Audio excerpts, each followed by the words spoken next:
Yo, what's up everybody? I'm back with a second episode now about Halloween Cup and a technique that you can use. So welcome to episode 8 of my Legend Plays series. This time we are looking again at the kind of budget team I put together to use for Halloween Cup in April, in the Interlude season. I didn't want to build any new mons, I just went with the Goon that I have, the Drapion, and my Shadow Nidoqueen, which I really like.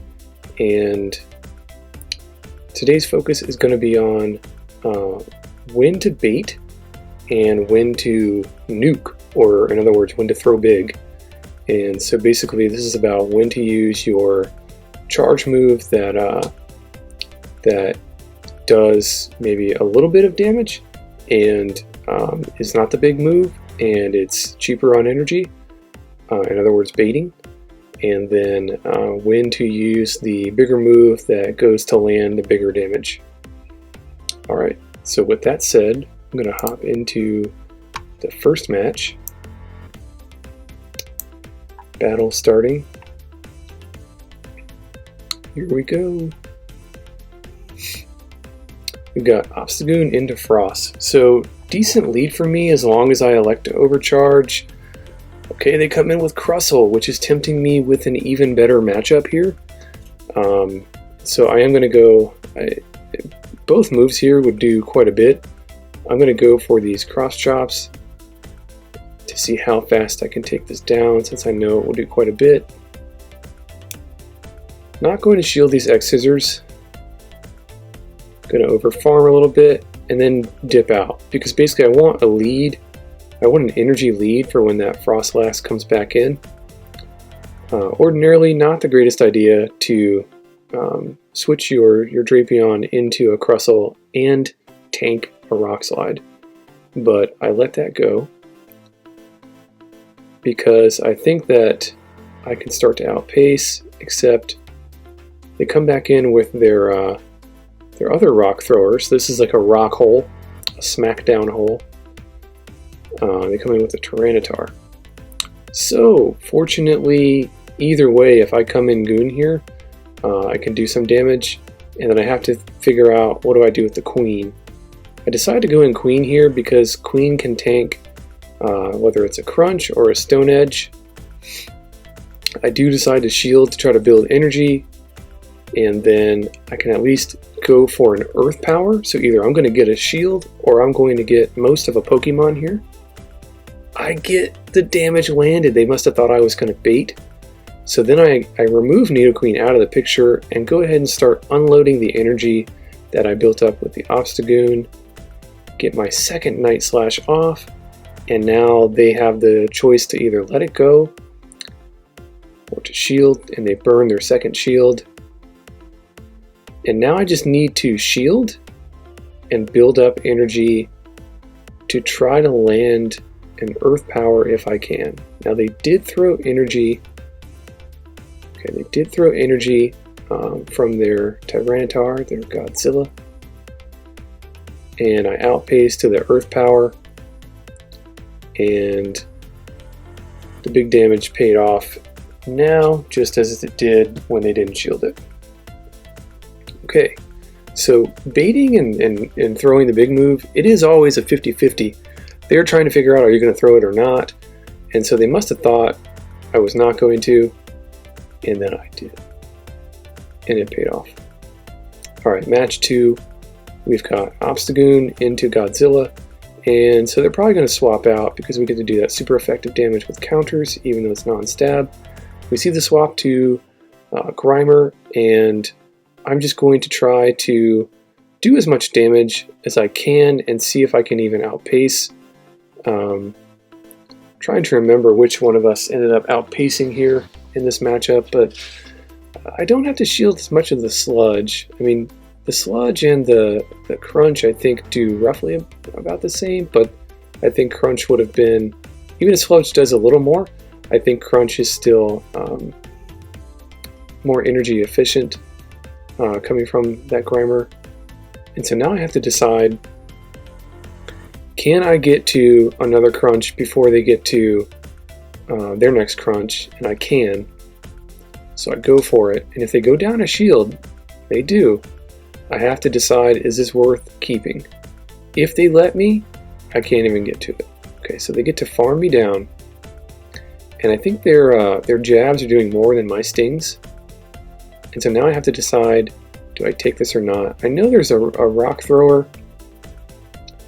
and I know I have a good matchup with the Goon, and I know I can get farm, and I knew that first crunch didn't KO.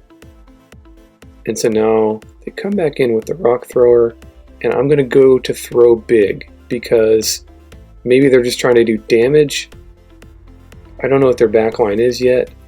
Boom! I was going to go for a switch, but now we see that they're just trying to save a shield for their closer, which is going to be this heavy damage Shadow Vic. They let one go, but I boost. Oh my god. I don't know which one is going to be able to take the other out first, especially if I get a second boost. Let's see if I can get it. I don't. We get it so low. This is like a 1 HP and 1 HP Shadow Vic. And even if they acid spray me here, they need at least, I think, 2 or 3 Razor Leafs, and I only need 1. And we're lagging. We lag at the end, but it gets my poison jab through, and I take the game. Alright, so that was another scenario where it paid off to land the big move because they were going to save the shield for their closer anyway. Alright, so now we have match 3, we have Goon into Galvantula. Not the greatest, and I go to swap to catch what I think is a lunge onto my Nidoqueen. And it was. And then they come in with Escavalier, and I'm going to go ahead and go for the big move, even though I've been lunged and had my attack debuffed and lowered. And let's see. Oh, look at that damage! That still does so much. Incredible. And here's where I decide, even though I don't want to go at swap, and I don't want Goon to take so much damage, and I think I could farm down, and they know that if my Nidoqueen outpaces there, it's going to be trouble for their spider, and then maybe they have something in the back that they don't want to see with my Nidoqueen or my Goon, and so they concede the match. Alright, last match, we got match 4. Tough lead here, but we do have 2 answers in the back because I have 2 poison. So I go for Drapion as the safe swap in case something else comes in, and we get Dragulge. So I'm going to let the first one go. Nice little Aqua Tail. I know that I'm at least able to get off 2 crunches now. I don't think I'm going to get to 3. And this is not really a bait or a nuke with Drapion. This is really just do some chip damage here in this scenario. It's not really super effective. Okay, they do shield the second one. If I can get to the third one, and I do, I will throw it. So they were committing to the farm down, but now they have to decide, do they shield or let it go? And now we basically take switch. So they do get some charms in,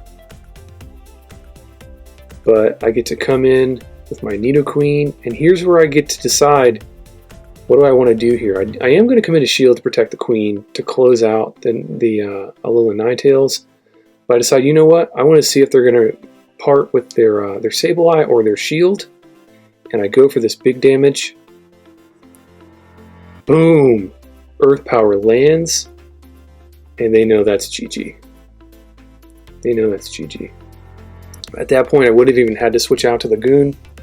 So, yeah, in a lot of these matches, even though I had, like in this last one, I could have went to Obstagoon immediately when I saw Sableye, but I wanted to go ahead and, number one, get some farm of energy on the Nidoqueen, and that way I have a better chance of outpacing and doing a shield if I have to in the end game with the Alola Ninetales.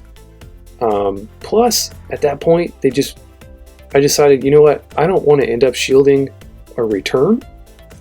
So they already threw one foul play, and so what I'll do is I'll go ahead and build to the Earth Power and see if they are going to part with that shield or not. and they kind of had to rely on me baiting there, because if I bait, that does still put us in a even scenario of one shield and one shield, and they still have a chance to actually sorry, forgetting the move name, to return the Obstagoon if I switch it in, if they can build up enough. Plus, the Goon would then be farmed for the Ninetales, and so I think they were just counting on that win condition, and also trying to avoid the lose condition where they shield a bait or they shield the Sableye period, and then I come in and I'm still able to wipe out the rest of their team with a one shield Nidoqueen. So I understand, and sometimes myself, I say, okay, well, I'm going to play to my win con here, not protect against my lose con, and so that's why some people don't actually shield the big moves, and it's because they've got one shield left, and they're trying to figure out what they're going to do with it. So when you are deciding whether you want to go for the big move or the bait, take a look at the team that you already saw. Do they think that they're already going to beat you, or are they just counting on that win condition? Take a look at the amount of shields that are left in play, especially if you have two and they have one, and then try to read their team. I think that's what helped me in these 4 battles that you just saw in this video. It is always a 50-50. Some people make jokes like never, don't, not bait, and it's like, wow, that's a lot of double negatives. Am I supposed to bait or not? But you have to kind of play it by ear, and you have to test it out, and it really is just a game of chance where they're either going to let it land or they're not.